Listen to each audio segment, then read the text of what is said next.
Ini mic-nya canggih ini.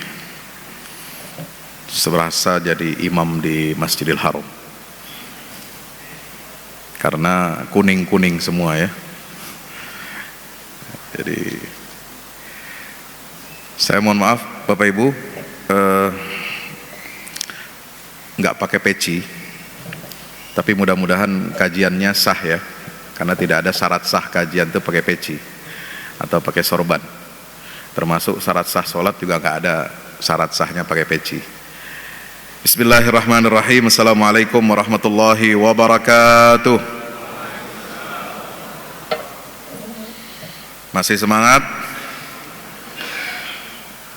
Alhamdulillahirabbil alamin wa bihi nasta'inu ala umurid dunya waddin. Wassalatu wassalamu ala asyrafil anbiya'i wa imamil mursalin. Sayyidina wa nabiyyina wa syafi'ina wa maulana Muhammadin wa ala alihi wa ashabihi wa man tabi'ahum bi ihsanin ila yaumiddin. Subhanaka la ilma lana illa ma 'allamtana innaka antal alimul hakim. Rabbi zidna ilma warzuqna fahma. Hadirin hadirat ma'asyiral muslimin yang insyaallah mudah-mudahan kita semuanya senantiasa diberkahi dan dirahmati oleh Allah Subhanahu wa taala. Bersyukur kehadirat Allah Jalla Jalaluhu Subhanahu wa taala, pada pagi hari ini kita masih diberikan nikmat kesehatan, taufik dan hidayah dari Allah taala. Dan alhamdulillah di hari yang keberapa ini? 21 ya? 21 apa 20? Ya, agak bingung juga ini ya. Masih pagi-pagi sudah menghitung kapan hari keberapa puasa ini. Kita insya Allah pagi hari ini kita akan membahas tentang peran pendidikan anak dalam menyiapkan generasi yang dapat membebaskan Baitul Maqdis. Bapak Ibu yang dirahmati Allah, kemarin sore saya mengisi kajian tentang salah satu tokoh pembebas Baitul Maqdis yang luput dari perhatian kita, yaitu seorang anak muda yang pernah menjadi asistennya Nabi Musa alaihi salam. Ini biasanya enggak pernah dikutip, jarang dikaji oleh kita umat Islam. Penerus Nabi Musa ini namanya adalah Yusha bin Nun. Siapa namanya? Yusha bin Nun. Yusha bin Nun adalah seorang anak muda yang selalu dibawa oleh Nabi Musa alaihissalam ketika beliau diperintahkan oleh Allah Subhanahu wa taala untuk belajar, menambah ilmu dan wawasan. Nabi Musa diperintahkan oleh Allah untuk berjumpa, menemui seorang hamba, abdan min ibadina atainahu rahmatan min indina wa 'allamnahu min ladunna ilma. Hamba yang mendapatkan ilmu yang luar biasa melimpah dari Allah Subhanahu wa taala, kebijaksanaan yang luar biasa, yang bisa kita baca kisahnya di dalam surah Al-Kahfi. Ya, surah Al-Kahfi ini bersama surat yang dimulai dari juz 15. Surat juz 15 itu apa? Surat Al-Isra atau Bani Israel, surat Al-Kahfi, surat Maryam, surah Al-Toha dan Al-Anbiya. 5 surat ini kata Abdullah ibnu Mas'ud radhiyallahu anhu adalah digolongkan oleh beliau kategorinya sebagai minal itaqil uwal, surat-surat Makkiyah yang memiliki kisah-kisah keajaiban yang sangat unik, yang awal-awal diturunkan oleh Allah Subhanahu wa taala kepada Rasulullah SAW. Wahunna min tiladi. Jadi awal-awal surat yang panjang, yang isinya itu kisah-kisah yang menakjubkan, dan inilah yang membentuk kesadaran kaum muslimin di masa Rasulullah sallallahu alaihi wasallam untuk membebaskan Baitul Maqdis dari penjajahan asing. Kenapa? Karena surat Bani Israel, surat Al-Kahfi, Maryam, Toha, dan Anbiya itu semuanya kisah-kisahnya terjadi di area atau wilayah yang kita kenal sekarang sebagai Palestina atau bumi Baitul Maqdis. Ya, itu topografinya, lingkungannya, geografinya, sosiologinya, semua itu berkaitan dengan Baitul Maqdis. Maka itu kesadaran untuk membebaskan Baitul Maqdis ini sudah dimiliki oleh para sahabat Rasulullah sallallahu alaihi wasallam sejak periode dakwah Mekkah. Ketika 5 surat ini diwahyukan kepada Nabi kita Muhammad sallallahu alaihi wasallam. Ya. Nah, ini yang harus kita tahu. Jadi kalau kita sekarang ditanya, bagaimana caranya Ustadz kita ingin membebaskan Baitul Maqdis, kita ingin memerdekakan Masjidil Aqsa, kita ingin membantu perjuangan saudara kita umat Islam di Palestina, cara yang paling benar nih ya, kalau cara diplomatik, cara militer banyak yang kagak benar ya. Banyak orang berpikir sejak tahun 1948 sampai sekarang satu-satunya cara untuk membebaskan Masjidil Aqsa Palestina itu adalah dengan cara diplomatik dan militer, dengan perjanjian-perjanjian damai. Itu salah besar. Kalau kita ingin merebut hak yang menjadi milik kita seluruh umat Islam di dunia ini, ketika umat Islam ini, negara-negaranya, pemimpin-pemimpinnya itu dibuat lemah, tidak berdaya dan tersandra. Bukan sandra artis ya, lakinya dicokok KPK gitu. Ini tersandra semua pemimpin negara muslim ya. Tunduk dalam persyaratan-persyaratan perjanjian-perjanjian damai dengan Zionis Israel itu nggak bisa menyelesaikan masalah. Militer, apalagi militer kita aja masih ngimpor senjatanya kok dari mereka ya. Kita nggak mandiri ya. Secara diplomatik juga kita diplomat muslim ya, mohon maaf, meskipun sudah bagus ya, seperti pernyataan-pernyataan Menteri Luar Negeri kita keras di forum-forum internasional, tapi suara sekeras apapun, selantang apapun dari negara yang tidak memiliki kekuatan, yang tidak memiliki powerful dalam bidang ekonomi, militer, pertahanan, keamanan, maka suara-suara itu hanya dianggap angin lalu. Resolusi Dewan Keamanan PBB walaupun kemarin sudah lolos, tapi tetap saja Israel tetap menggempur rakyat Palestina. Kenapa? Meskipun lolos, Amerika bukan berarti setuju, Pak. Amerika abstain ya. Abstain itu berarti dia tidak bersikap, tidak mendukung dan tidak menolak. Itu nggak bisa jalan itu resolusi. Maka satu-satunya cara yang bisa dipersiapkan oleh umat Islam sebelum kita memiliki kekuatan secara diplomatik dan militer adalah dengan jalur pendidikan. Lama, iya, karena tidak ada yang instan. Para sahabat Rasulullah SAW ketika membebaskan Baitul Maqdis pada tahun 16 Hijriah di masa kepemimpinan Umar ibn al-Khattab radhiyallahu anhu, mereka menaklukkan Baitul Maqdis itu bukan karena baru ekspedisi militer 1-2 tahun, tapi sudah digembleng oleh Rasulullah sallallahu alaihi wasallam sejak periode Mekkah. 23 tahun mereka dididik oleh Nabi SAW diberikan ilmu-ilmu tentang keutamaan Baitul Maqdis, cara untuk membentuk generasi pemenang, generasi unggulan, bukan pecundang sebagaimana yang disebutkan dalam surat-surat Makkiyah. Cara membentuk generasi dengan pendidikan yang baik itu baru setelah 23 tahun dakwah Rasulullah, setelah Nabi wafat 6 tahun, 23 tambah 6 berapa? 29 tahun baru mereka berhasil merebut Baitul Maqdis. Sama ketika misalnya Salahuddin Al-Ayyubi merebut kembali Yerusalem, Baitul Maqdis pada tahun 1187,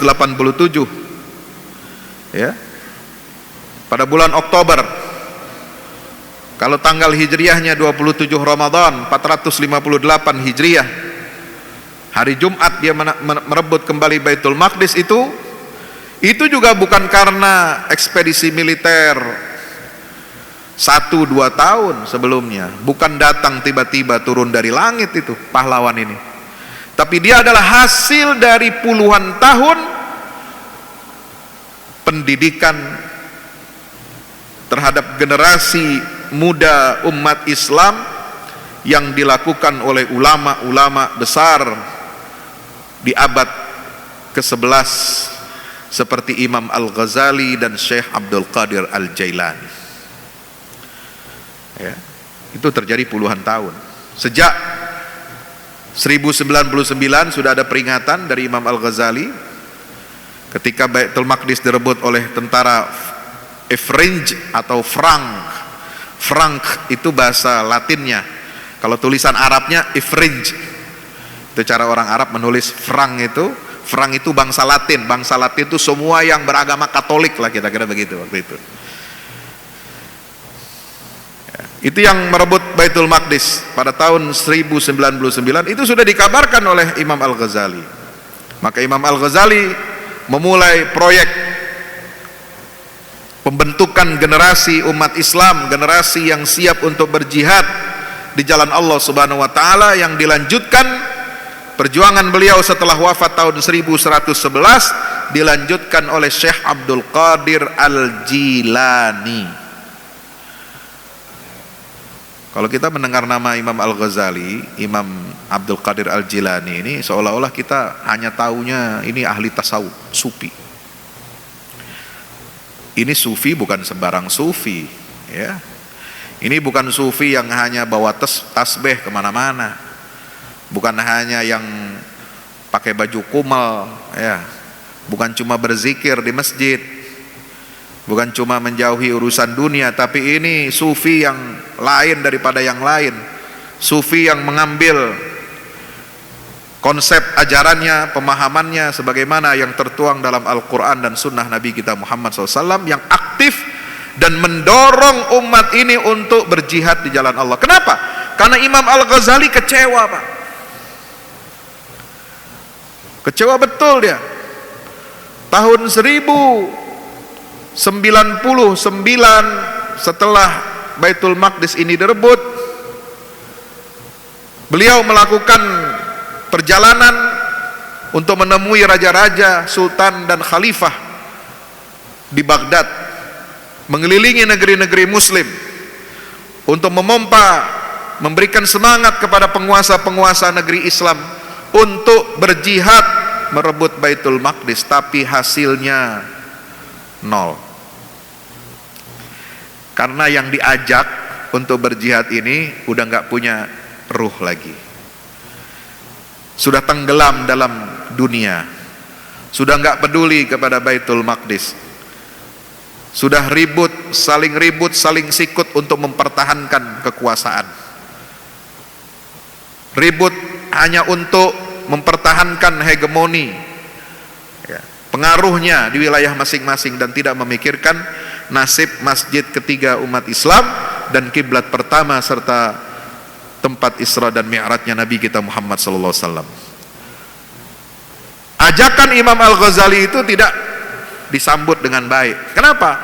Mereka menjawab, kita nggak mungkin bisa mengalahkan orang asing itu. Maka Imam Al-Ghazali memikirkan cara bagaimana kalau pemimpinnya saja sudah rusak seperti itu, ya, sudah tidak punya semangat lagi untuk berjihad di jalan Allah, mengembalikan Baitul Maqdis, maka beliau mengubah strateginya. Tidak bisa dengan pendekatan politik dan militer mengajak pemimpin negeri-negeri muslim untuk turun jihad membebaskan Baitul Maqdis. Seperti sekarang, kalau kita mengharap pemimpin-pemimpin negara muslim untuk kirimkan tentara ke Gaza, mustahil. Ya, mustahil. Yang mereka pikirkan itu apa? Mempertahankan kekuasaannya di negeri masing-masing. Yang mereka pikirkan apa? Hanya untuk menjaga kekuasaannya yang ditopang oleh dukungan dari Barat, Amerika. Itu yang mereka pikirkan.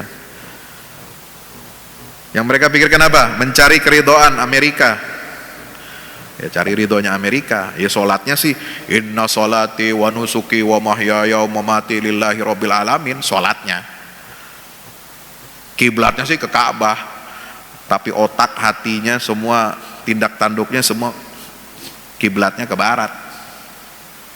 Ya, bukan cari ridho Allah, ibtigha wajhillah, tapi cari ridhonya Barat. Kalau nggak dapat telepon dari pemimpin Barat, nggak dapat dukungan politik, dianggapnya apa? Nah, selesai. Itu kondisi negara-negara kita ini. Maka mengharapkan itu nggak bisa. Ini harus dimulai dari gerakan ilmu dan gerakan jihad untuk mendidik generasi baru yang bisa mengemban tugas untuk membebaskan Baitul Maqdis, dan itu berjalan selama puluhan tahun. Puncaknya ketika Syekh Abdul Qadir ini di tahun 1123 sampai 1145,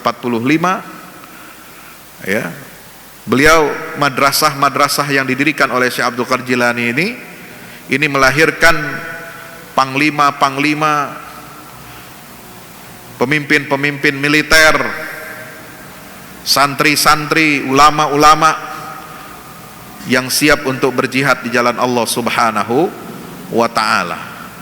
Dari sinilah lahir Imaduddin Zanki dari madrasah Abdul Qadir Jilani. Dari madrasah ini lahir pula pemimpin penerus Imaduddin, yaitu Nuruddin Zanki. Dari madrasah ini pula lahir pemimpin yang ketiga, yang kemudian baru berhasil membebaskan Baitul Maqdis, impian terbesar dari cita-cita Nuruddin Zanki, yaitu keponakannya Salahuddin Al-Ayyubi. Jadi Salahuddin Ayyubi itu generasi ketiga, Pak. Generasi ketiga, ya. Maka Bapak Ibu rahmati Allah Subhanahu wa ta'ala, ini penting bagi kita untuk bagaimana kita memikirkan pendidikan yang baik buat anak-anak kita, pendidikan yang tidak mengandalkan kepada ilmu-ilmu yang dijajah. Ilmu kita ini sudah kebanyakan dijajah, ya. Dijajah oleh apa? Oleh peradaban Barat. Jadi bukan hanya penjajahan militer atas negeri-negeri muslim dahulu masa kolonialisme, bukan hanya penjajahan ekonomi sekarang, begitu menggurita dominasi ekonomi dan hegemoni dunia ini yang dikendalikan oleh sistem keuangan global yang kapitalistik. Tapi yang lebih parah dari itu, kita dibelenggu dan menjadi tidak berdaya umat Islam ini karena terjajah secara ilmu pengetahuan. Ini yang banyak nggak kita sadari, ya. Maka ketika Salahuddin Al-Ayyubi berpidato di Masjidil Aqsa ketika hari pembebasan itu, sebelum dilaksanakan sholat Jumat, beliau memberikan sambutan, dan ini dikutip oleh banyak kitab-kitab sejarah. Wahai kaum muslimin, jangan kalian mengira bahwa saya dan beserta pasukan ini berhasil membebaskan masjid suci ini, Masjidil Aqsa, dengan pedang-pedang kalian para mujahidin. Kami tidak pernah bisa membebaskan masjid ini dan negeri yang diberkahi oleh Allah ini dengan pedang kalian. Tetapi kami bisa membebaskan masjid ini, negeri yang disucikan oleh Allah dan diberkati oleh Allah ini, berkat pena, tulisan dan ilmu ulama yang bernama Qadhi Al-Fadil. Tuh, ini ucapan Salahuddin ini jadi kata kunci nih, ya. Contoh pemimpin yang tahu harganya ulama, dia akan menempatkan ulama dan orang berilmu itu pada tempat yang terhormat. Bayangkan puncak penaklukan atau selebrasi kemenangan pembebasan Baitul Maqdis, Salahuddin tidak berkata dengan bangga, dengan membusungkan diri, ini semua terjadi karena keberanian kami para mujahidin, ini karena jasa pedang-pedang kami. Tidak, Salahuddin justru mengatakan kami bisa membebaskan ini berkat pena ulama Qadhi Agung, yaitu Qadhi Al-Fadil, ya. Dan Qadhi Al-Fadil nggak sendirian, dia ada bersama tim ulama, ya. Murid-murid daripada Syekh Abdul Qadir Al-Jilani yang menjadi penasehat, menjadi dewan syuranya Salahuddin Al-Ayyubi, tempat Salahuddin bertanya, tempat Salahuddin meminta pandangan, meminta fatwa, meminta strategi untuk membebaskan Baitul Maqdis. Maka tercatat pada masa itu para ulama yang tercatat terlibat namanya dalam circle keilmuan Salahuddin ini, itu diantaranya ada Ibnu Shaddad, ada Al-Hakkari, ada 4 bersaudara, saudara kerabat, ya, Al-Maqdisi, yaitu Imam Abdul Ghani Ibnu Qudamah Al-Maqdisi yang menulis kitab Al-Mughni itu. Al-Mughni, ya, dalam fikih Hambali itu, yang berapa jilid itu, tebal, ya. Kalau dalam fikih Hambali, kitab fikih yang paling besar itu Al-Mughni. Kalau dalam Syafi'i itu Al-Majmu', Syarah Muhazzab karangan Imam Nawawi, ya. Kemudian banyak ulama yang terlibat di situ. Inilah ulama-ulama yang menjadi rujukan Salahuddin Al-Ayyubi untuk membebaskan Baitul Maqdis. Jadi bayangkan saudara, ketika Salahuddin Al-Ayyubi mengatakan itu, ini mengingatkan kita sekarang. Kalau bukan karena ilmu, dulu generasi pendahulu kita itu tidak akan bisa membebaskan Baitul Maqdis, maka sekarang pun kita harus membebaskan ilmu kita dulu. Kita harus merdeka, ilmu yang kita pelajari tentang agama Islam ini harus merdeka dari pengaruh-pengaruh peradaban barat. Coba sekarang, kurikulum Islam, kurikulum pelajaran Islam ini sekarang sudah diacak-acak oleh orang kafir melalui tangan-tangan liberal yang bercokol di Kementerian Pendidikan dan Kementerian Agama. Nggak boleh bicara tentang jihad, nggak boleh bicara tentang politik Islam dalam fikih, padahal bab fikih itu ada politik Islam, ya. Nggak boleh bicara tentang, khilafah, ya, padahal itu bagian dari sistem, salah satu sistem yang pernah berlaku dalam sejarah umat Islam. Meskipun ada dalam prakteknya plus minusnya, iya ada, semua pasti ada kelemahan dan kekurangan, tapi sebagai bagian dari pelajaran yang dahulu diajarkan oleh para ulama kita, itu mestinya bisa mendongkrak kesadaran dan pemahaman generasi muda kita ini.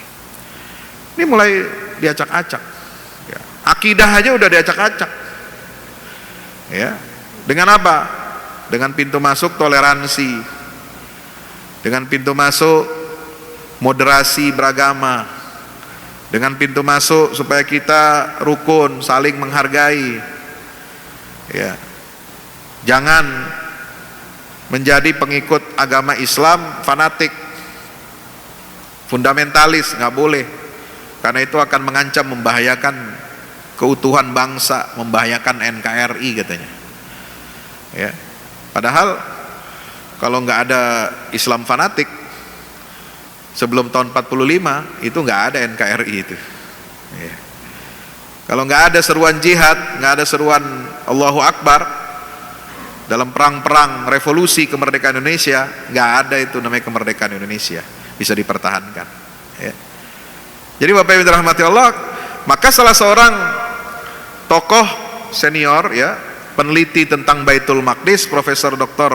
Abdul Fattah Al-Uwaisi itu mengatakan apa? Bahwa apa yang dilakukan oleh generasi terdahulu, generasi sahabat radhiyallahu anhum yang berhasil membebaskan Baitul Maqdis di zaman Khalifah Umar bin Khattab, ya. Kemudian generasi Salahuddin Al-Ayyubi yang membebaskan Baitul Maqdis pada abad ke-12 1187. Itu semua karena mereka berhasil membebaskan ilmu mereka dari pengaruh-pengaruh asing. Kembali kepada sumber yang murni, sumber yang asli, mata air kehidupan, yaitu Al-Quran dan Sunnah Nabi kita Muhammad Sallallahu Alaihi Wasallam. Ya, itulah yang maka kita, kata beliau, itu perlu, selain kita perlu memboikot produk-produk material yang diproduksi oleh Israel dan negara-negara pendukungnya, ini kan mesti kita boikot, ya, jangan kasih kendor, ya, karena perusahaan-perusahaan itu bayar royalti, walaupun mereknya, PT-nya pakai nama orang Indonesia. Itu perusahaan-perusahaan yang terafiliasi dengan perusahaan asing global, itu dia bayar royalti tiap tahun, itu jangan salah, ya, jangan kita ditipu, ya, kerjasama dengan apa, Basnas lah, anu lah, kasih bantuan lah, Palestina lah, ya, kasih bantuan, ya, belum tentu sekali setahun, itu pun cuma 1 miliar, ya.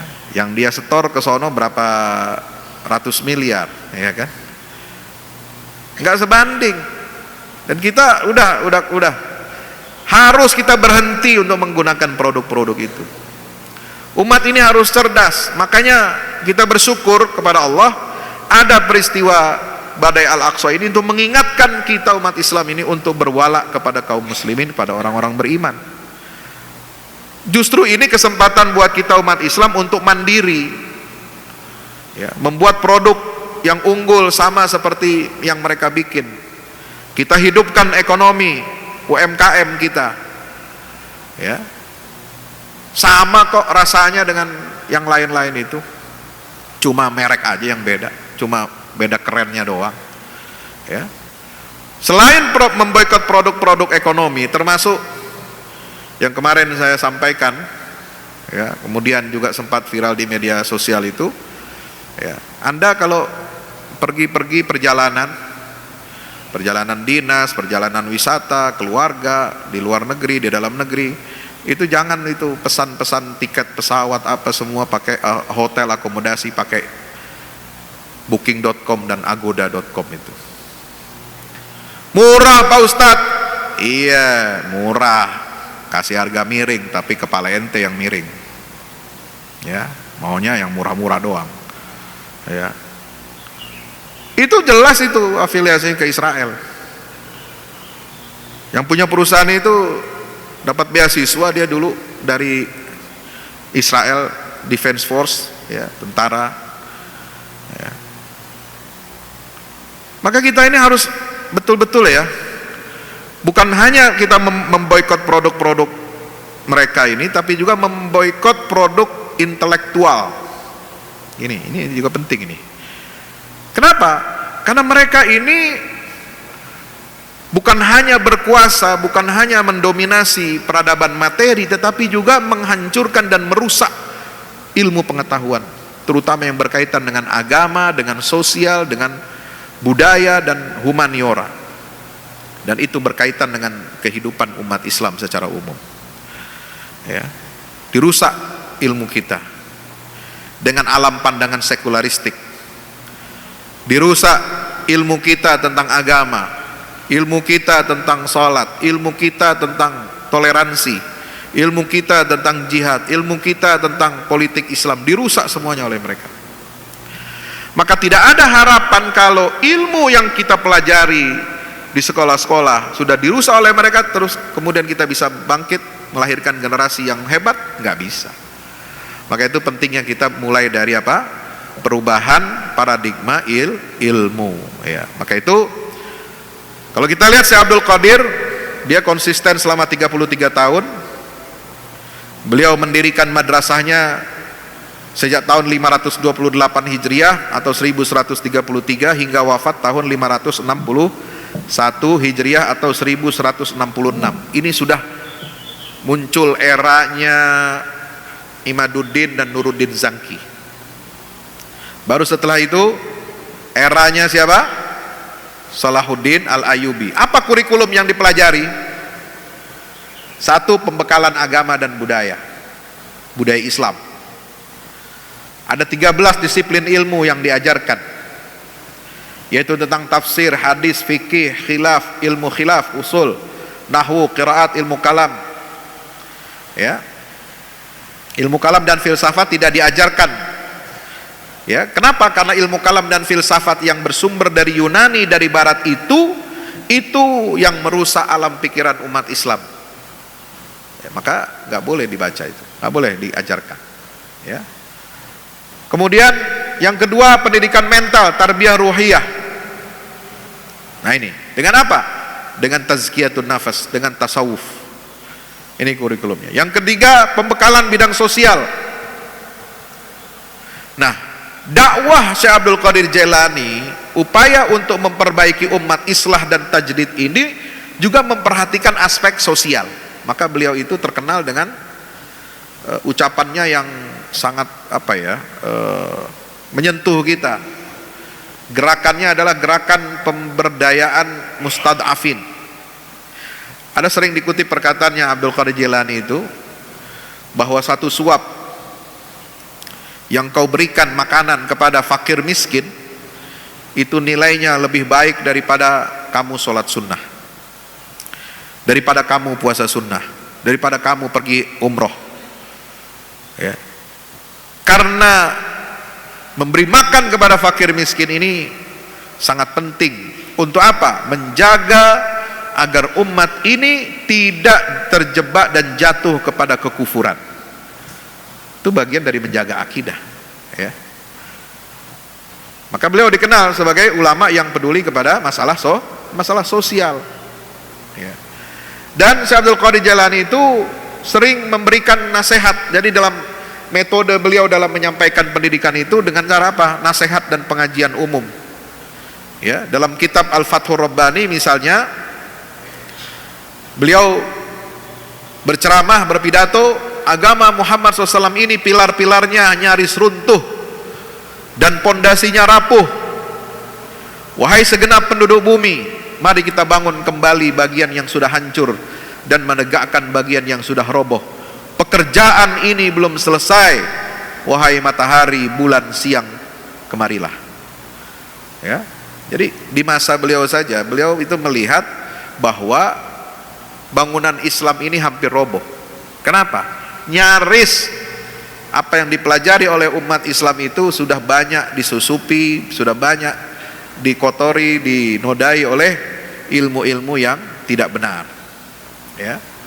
Maka beliau mandang sebab utama kehancuran masyarakat muslim adalah keberadaan syariah di bawah kendali politik dan tunduknya ulama kepada kemauan penguasa dan nafsu-nafsu dunia.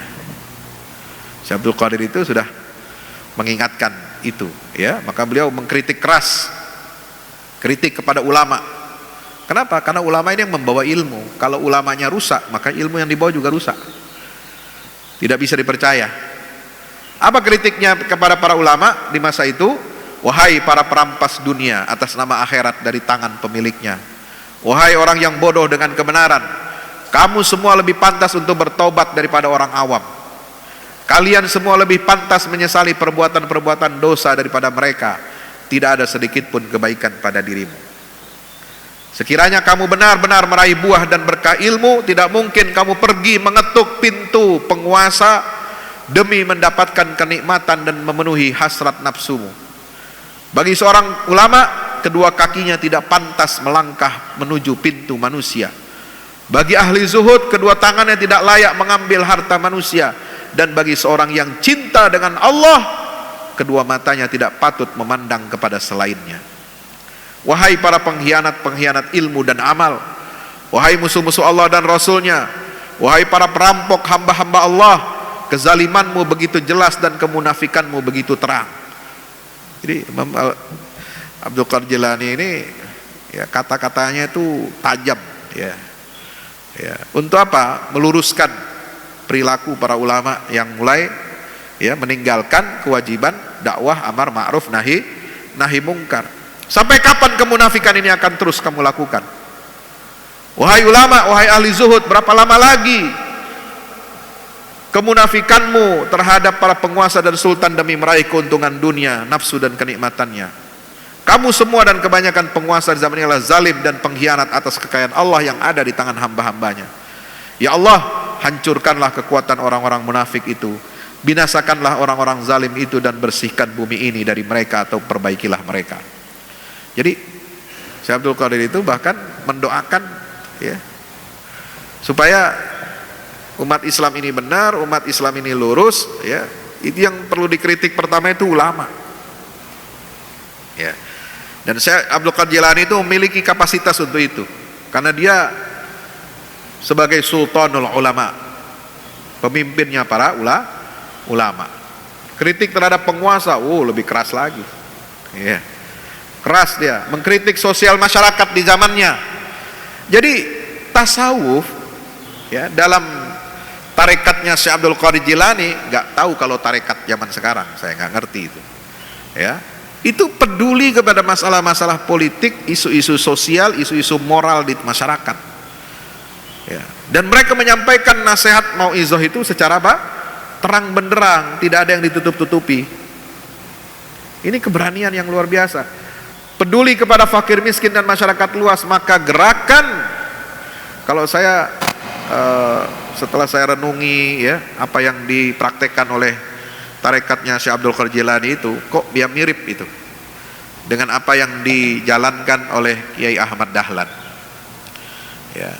Ahmad Dahlan ini mengambil pemahaman dari Al-Quran dan Sunnah itu, kemudian dilihat dalam realitas kehidupannya ini, kemudian dia ya, tergerak untuk apa? Mengubah kondisi masyarakat. Dan beliau memulai dengan pendidikan, sama mirip dengan tarekatnya Syekh Abdul Qadir Al-Jilani, meskipun Kiai Ahmad Dahlan tidak mengklaim dirinya sebagai pengikut tarekat. Tapi kalau ulama Rabbani yang mengambil dari sumber yang jernih dari Al-Quran dan Sunnah, itu pasti ada titik temunya ya, di setiap zaman ya. Nah, maka berikutnya apa yang dilakukan oleh Syekh Abdul Qadir ya, memberantas aliran-aliran sesat ekstrim seperti Syiah Batiniyah dan aliran-aliran sesat. Kenapa? Karena akidah kita dirusak. Konsep tauhid, konsep kenubuah, konsep ismah, kemaksuman para imam, konsep tentang Al-Quran, konsep tentang sunnah rusak karena aliran-aliran sesat yang menyebar di tengah masyarakat ya. Di Indonesia ini sudah ada berapa nabi ya, sudah ada berapa yang mengaku malaikat ya kan. Nah ini luar biasa Indonesia ini ya, gini-gini ini jadi sarang aliran sesat. Bahkan gak jarang aliran sesat itu ya, entah siapa yang bikin dan melindungi itu, saya nggak ngerti itu, kayak semacam diproduksi gitu ya. Nah ini kita harus hati-hati. Dulu yang memproduksi aliran sesat di dunia Islam itu adalah penjajah Inggris ya, didanai oleh penjajah Inggris untuk apa? Mengacak-acak akidah Islam. Maka lahirlah Ahmadiyah ya, Ahmadiyah Qadianiyah itu Inggris tuh ya. Ada lagi apa, Bahaiyah. Nah, Bahaiyah Mirza Babullah dan sebagainya itu juga Inggris. Makamnya aja ada di Tel Aviv ya, pendiri Bahaiyah ini. Ya. Maka kalau kita lihat ajaran Syekh Abdul Qadir Jilani ini sangat kritis ya terhadap aliran sesat seperti Syiah, Rafidhah. Ini di kitab-kitab beliau banyak ya. Jadi untuk membentengi akidah generasi muda, generasi umat ya, tidak akan bisa umat Islam ini membebaskan Baitul Maqdis, bebas dari penjajahan kalau tidak membentengi anak muda, generasi muda dari aliran sesat. Ya. Maka Salahuddin Al-Ayyubi sebelum dia merebut Baitul Maqdis, dia menyatukan Mesir dengan Syam dan menggempur kekuatan Fatimiyah di Mesir. Karena Fatimiyah di Mesir itu, kerajaan Islam yang ada di Mesir itu dikuasai oleh orang-orang Syiah. Orang-orang Syiah inilah yang membuka pintu masuk untuk tentara salib masuk ke negeri-negeri muslim, berkolaborasi ya untuk menjatuhkan penguasa-penguasa pemimpin Ahlus Sunnah wal Jamaah. Dia berkoalisi, berkolaborasi dengan tentara salib untuk apa? Melemahkan Ahlus Sunnah wal Jamaah. Maka kolaborasi orang kafir dengan orang sesat ini sampai sekarang masih ada dari dulu. Maka yang dilakukan Salahuddin sebelum membebaskan Baitul Maqdis, meminta fatwa kepada para ulama, meminta fatwa kepada para tokoh ya yang lurus itu untuk apa? Untuk menyatukan Mesir dan Syam, kekuatan umat Islam ini nggak boleh ada nanti ketika kita fokus membebaskan Baitul Maqdis, nanti di belakang kita aliran sesat ini akan menikam kita dari belakang. Maka ini harus dibersihkan dahulu. Itu yang dilakukan oleh Salahuddin Al-Ayyubi ya. Kemudian juga memberantas perselisihan mazhab. Jadi perselisihan mazhab ini nggak usah diperpanjang, nggak usah diperuncing. Jangan menjadi sebab kita retak ukhuwah Islamiyah kita. Ya, saya sering sampaikan di pengajian-pengajian itu, beda penentuan awal puasa dan hari raya itu bukan karena kita beda akidah. Ya, itu cuma beda metode istihad.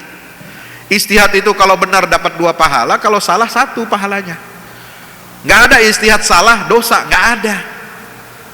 Jadi tenang aja ya. Kalau istihad salah nggak dapat dosa, dapat 1 pahala. Kalau benar 2 pahalanya. Itu kemudahan dan kehebatan Islam ini. Itu Rasulullah sendiri yang menyampaikan, man ijtahada fa asaba falahu ajran wa man ijtahada fa akhta walahu ajrun wahid. Ya. Jangan kita ribut masalah kunut subuh, ribut jumlah tarawih di bulan Ramadan, ya, padahal sama ya. 11 rakaat itu Nabi dulu melakukannya memang ya. Tapi kenapa Umar bin Khattab membuatnya menjadi 23? Itu kan ada asbabnya, ada sebab-sebabnya untuk meringankan umat Islam tanpa kehilangan substansi. Bacaannya juga tetap panjang, cuma jumlah rakaatnya ya diperbanyak begitu. Jangan sudah diperbanyak rakaatnya malah kita bikin pendek lagi ya, sholat tarawihnya udah kayak ayam patok beras gitu ya. Sholat tarawih 23 selesai 20 menit, kan bingung gitu itu ya, nggak sampai 20 menit, 15 menit udah selesai ya. Ini sholat tarawih apaan kayak gitu. Bagaimana mau mendidik umat Islam kalau begini ya? Kalau praktek kita dalam ibadah, dalam menghadapi perbedaan-perbedaan itu, lalu kemudian ya membuat kita lemah. Nah, bagaimana pujian para ulama kepada Syekh Abdul Qadir? Imam Az-Zahabi, penulis kitab yang sangat luar biasa ya, dalam Jarh wa Ta'dil ya, itu menulis apa? Abdul Qadir adalah teladan bagi setiap orang arif, ulama yang arifin, orang yang berhasil mencapai berbagai makom dan karamah. Ibnu Rajab Al-Hambali, Abdul Qadir adalah maha guru di zaman itu ya, dan beliau adalah teladan kaum arif dan sultannya para ulama. Jadi ulama semua di masa itu tunduk kepada beliau ya, mau mendengar nasihat beliau ya, karena kedalaman ilmu dan kebijaksanaannya. Abdul Qadir adalah Syekhul Islam dan mahkota kaum arifin, kata Ibnu Taghribardi Ibnu Fadlullah menggelari Abdul Qadir sebagai pemimpin Amirul Aulia wa Muhyiddin, dan disebut sebagai apa? Penegak agama. Ibnu Taimiyah, jangan salah, Ibnu Taimiyah itu tidak anti tasawuf, tapi tasawuf yang benar, ya, bukan yang aneh-aneh, ya bukan yang nyeleneh, bukan yang menyimpang. Ibnu Taimiyah itu dalam Majmu' Fatawa itu menulis 2 jilid tentang at-tasawuf wa ilmus suluk, tentang syarah kitabnya Abdul Qadir Al-Jailani yang berjudul Al-Fathur Rabbani. Dia mensyarah kitab itu, ya. Ibnu Taimiyah bilang apa?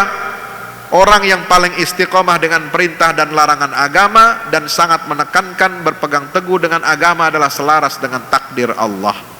Itu tentang Syekh Abdul Qadir Jailani, ya. Bapak Ibu dirahmati Allah Subhanahu wa taala, apa yang dilakukan? Meluruskan tasawuf dari segala penyimpangan, mengecam kalangan sufi ekstrim dalam setiap ceramah dan buku karangannya, ya. Mengkritik kebiasaan kaum sufi, sebagian mereka mendengarkan lagu, menari-nari, ibadah kok nari-nari, dan bid'ah yang tak sesuai dengan ajaran Quran dan Sunnah, ya. Ini sudah diperingatkan oleh beliau. Jadi jangan begitu. Kalau tasawuf itu bukan kita membuat-buat, ya, ajaran-ajaran baru, bukan kita membuat praktek-praktek ibadah baru dengan apa, zikir dengan goyang-goyang, apa, menari-nari, enggak, ya.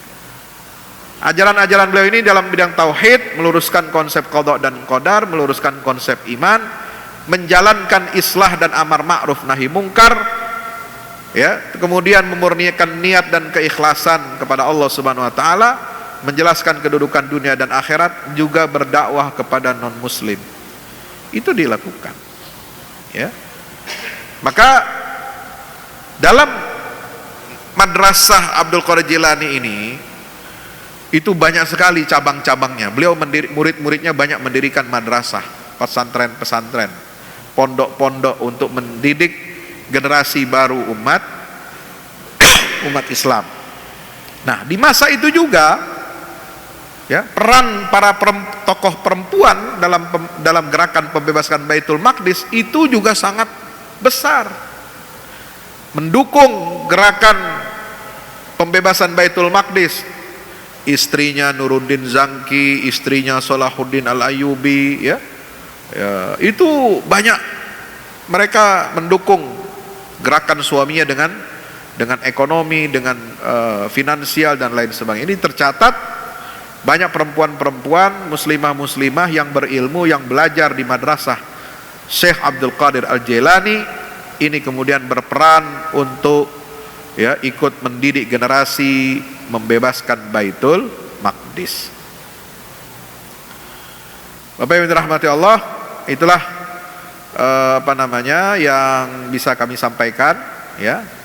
Mudah-mudahan bermanfaat bagi kita semuanya. Ini salah satu contoh bagaimana peran pendidikan dalam Islam ini membangun dan membentuk generasi baru umat Islam. Ya, ini penting bagi kita. Kenapa?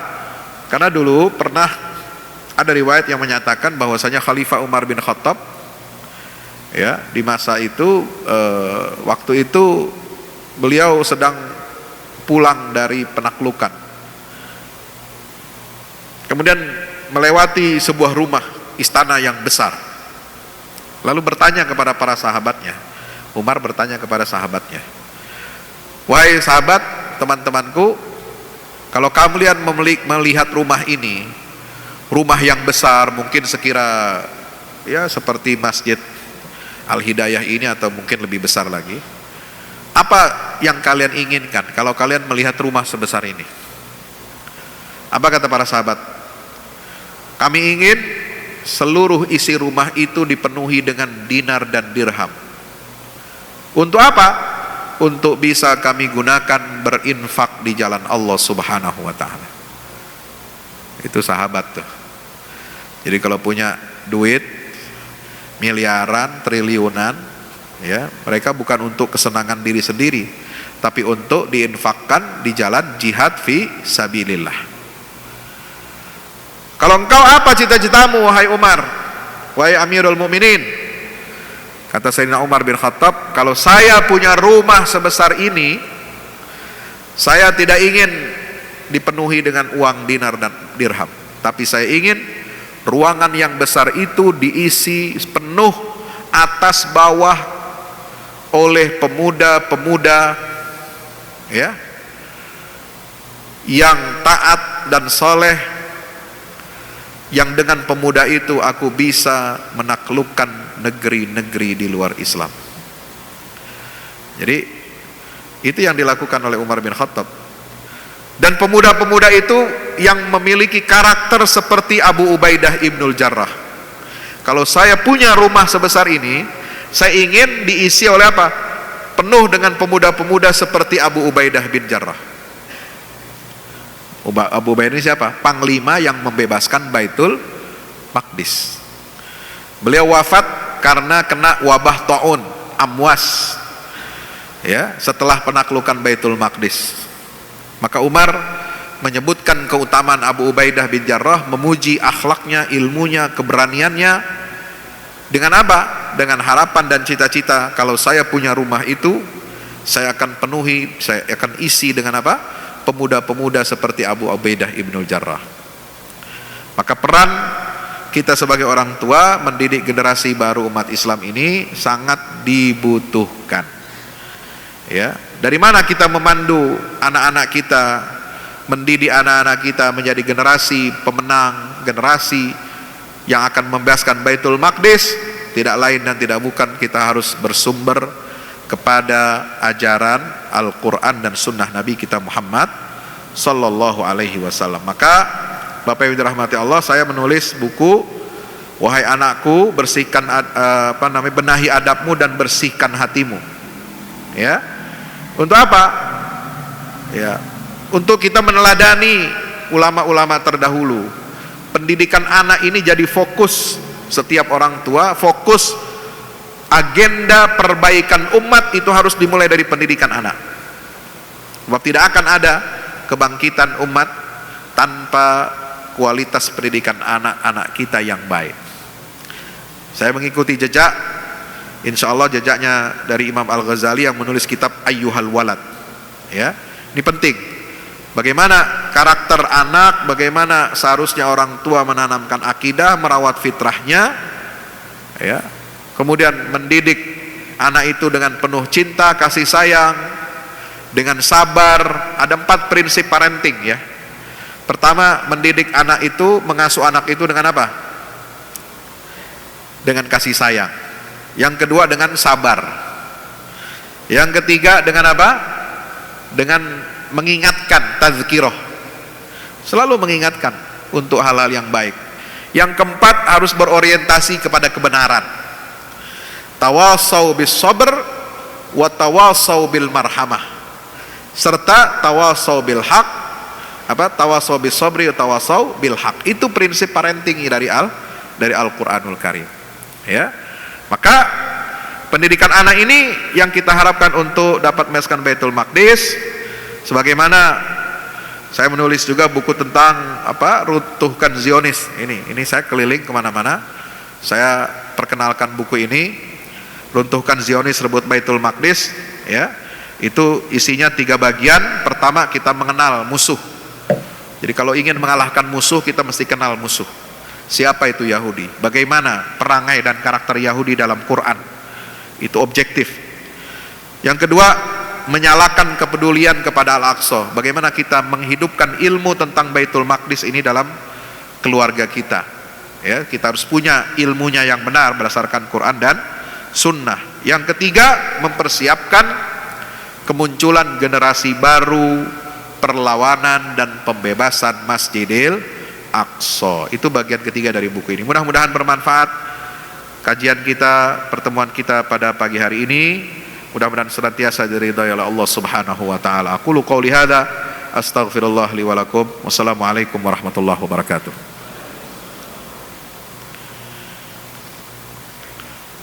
Ada pertanyaan? Ada? Baik, silakan.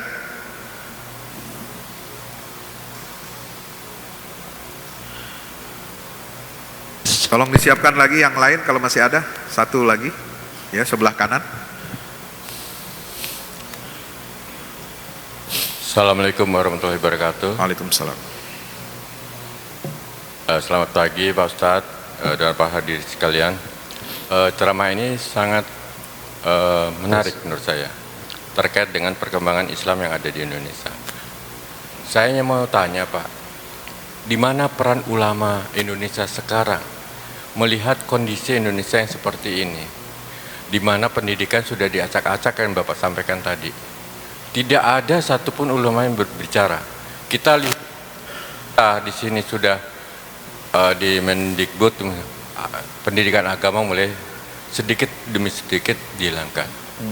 Apakah sekarang ulama kita ini banyak ulama su yang hanya memikirkan materi atau kedudukan?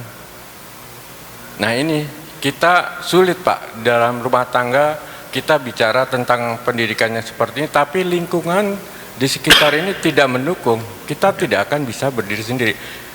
Jika para ulama masih seperti ini, yang tidak ada panutannya, kita akan sulit. Apakah sekarang kita menjadi Indonesia ini Islam yang liberal? Dengan adanya, mohon maaf ini, ada kata Islam Nusantara. Apakah ada Islam Nusantara? Islam adalah Islam, tidak ada kata Islam Nusantara. Nah ini yang menjadikan kerancuan. Yang dibilang dengan adanya toleransi. Toleransi itu kan bagaimana yang dimaksud dengan toleransi? Baik. Nah ini yang perlu dijelaskan oleh Bapak. Untuk bagaimana Bapak di sini, Pak Ustadz yang tingkat levelnya sudah mempunyai hubungan dengan para ulama, bisa nggak mempersatukan ulama yang ada di Indonesia untuk bicara benar itu benar dan salah itu salah. Terima kasih. Wabillahi taufiq wal hidayah. Assalamualaikum warahmatullahi wabarakatuh. Waalaikumsalam warahmatullahi wabarakatuh. Terima kasih. Jadi ulama kita sebenarnya tidak diam, ya, terus memberikan tausiah, memberikan penjelasan kepada umat. Ya, masih ada Majelis Ulama Indonesia, masih ada ormas-ormas Islam yang insya Allah berkomitmen ya menjaga nilai-nilai keislaman di negeri ini dan selalu memberikan masukan kepada pemerintah ya. Juga termasuk NU dan Muhammadiyah. Saya kira di lembaga-lembaga pendidikan yang ada di bawah naungan NU Muhammadiyah serta ormas Islam lainnya, pendidikan agama itu masih berjalan dengan baik. Ya, pesantren-pesantren, madrasah-madrasah, ya, perguruan-perguruan tinggi Islam yang berada di bawah naungan ormas Islam itu masih bisa kita harapkan. Ini supaya kita tidak kehilangan optimisme. Ya. Dan MUI selalu memberikan nasihat, memberikan tausiah. Hanya masalahnya kita nih umat Islam yang memegang tampuk kekuasaan itu tidak memiliki pemahaman ilmu yang kuat tentang Islam. Ini masalahnya. Ya. Yang memegang kementerian-kementerian yang berkaitan dengan pendidikan umat Islam ini, sayang beribu sayang, ya, itu bukan orang yang kompeten. Bukan orang yang mengerti tentang agama dengan baik. Ya, orientasinya sekuler, liberal. Nah, inilah harusnya umat Islam itu bagaimana mewarnai, memenangkan juga kontestasi politik. Ini penting sebagai apa? Penopang bagi pendidikan kita. Ya, banyak agenda-agenda umat Islam itu, diantaranya itu yang bisa saya sampaikan. Nah, jadi kita jangan kehilangan harapan. Dan insya Allah akan terus. Ya, kita karena negara ini kita ini harus independen. Ya, walaupun negara punya infrastruktur pendidikan, tapi kita harus tetap independen ormas Islam dalam membuat kurikulum yang berdaya guna untuk anak-anak kita. Saya kira itu, insya Allah. Ada? Masih ada? Ada. Baik. Yuk.